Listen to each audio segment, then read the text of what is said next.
دوستانو سلامونه په دې هیله چې ژوند مو د خوشحالۍ نه ډک واوسي. دغه دی زه د علي افغان چینل نه دا ویډیو تاسو اوس مهال دستي ګورئ. نن راځو په دې ویډیو کې به دا زده کوو مثلا چې څنګه کولی شو د فیسبوک نه ویډیو ښکته کړو خپل موبایل ته یا مثلا ډاونلوډ یې کړو. د دې لپاره موږ ته یو پروګرام موږ ته ډېر ضرور دی. نو تاسو به راشئ هغه پروګرام ډاونلوډ کولو دپاره به پلی سټور ته راشئ. چې کله پلی سټور ته راغلی په پلی سټور کې به دلته ولیکئ چې لاندې سر کې مثلا چې اف بي فاصله به ورکئ بي ویډیو ګورئ دغه به اول پروګرام چې دی ویډیو ډاونلوډ فار فیسبوک دې باندې به کلیک وکئ. تاسو ګورئ دغه پروګرام چې دی ما انسټال کړی دی. تاسو به انسټال کړئ دلته تاسو ته انسټال آپشن راځي. کله مو چې انسټال کړئ بیا به دا د دې څخه وروسته به چې دا شی کوي دا به اوپن کړئ. چې کله مو اوپن کړئ بیا به لاندې راکېوځي دلته لیکلي دي چې ګاډ نو دا به هم کلیک کړئ.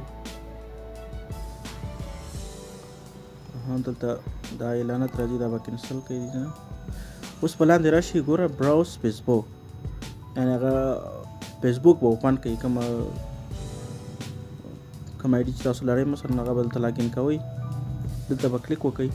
له دې څخه وروسته ګوره دا د علي افغان زما آی ډي ده د باندې کلیک کوم. دلته زه ورته پاسورډ ورکوم چې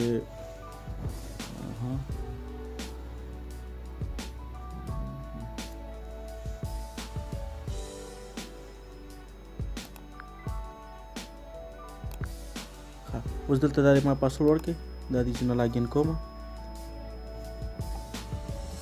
زما آی ډي خلاصه شوه دا دی. اوس له دې څخه وروسته مثلا چې هره ویډیو چې تاسو خوښوي دلته کولی شئ چې هغه ډاونلوډ کړئ. اوس مثلا زه به تاسو ته وښیم ما دلته یو ویډیو سیف کړې ده.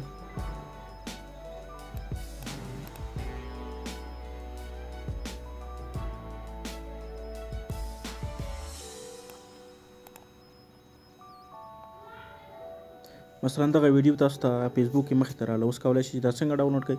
نو دلته به صرف کلیک وکئ. له کلیک څخه وروسته ګوره لومړی دا دی دلته ډاونلوډ لیکلي دي چې مثلا ویډیو مونږ خپل موبایل ته ښکته کولی شو. بیا واچ لیکلي یعنې غواړئ چې دا ویډیو وګورئ داسې مهال نو او کینسل خو مطلب چې ختموي. نو مونږ غواړو چې ویډیو ډاونلوډ کړو نو ډاونلوډ باندې به کلیک وکړو. چې کله مو ډاونلوډ باندې کلیک وکړئ تاسو ګورئ دلته ما سره ویډیو دلته روانه شوه. دا ویډیو ګور دا دی اوس موږ سره ډاونلوډ شو. اوس کولی شئ چې دا ګالري کې وګورئ او انشاءالله ستاسو ویډیو به ډاونلوډ شوي.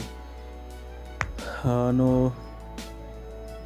دغه طریقه وه دوستانو په دې هیله چې خوښه شوي مو واوسئ.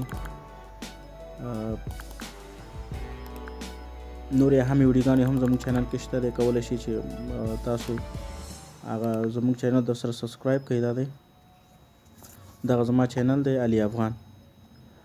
نو زه خپله سبسکرایب ډېر کم لرم نو که واسم کېده دا سره سبسکرایب کړئ. زما لاندې نورې اهمې ویډیوګانې هم شته دی تاسو کولی شئ چې دا هم وګورئ.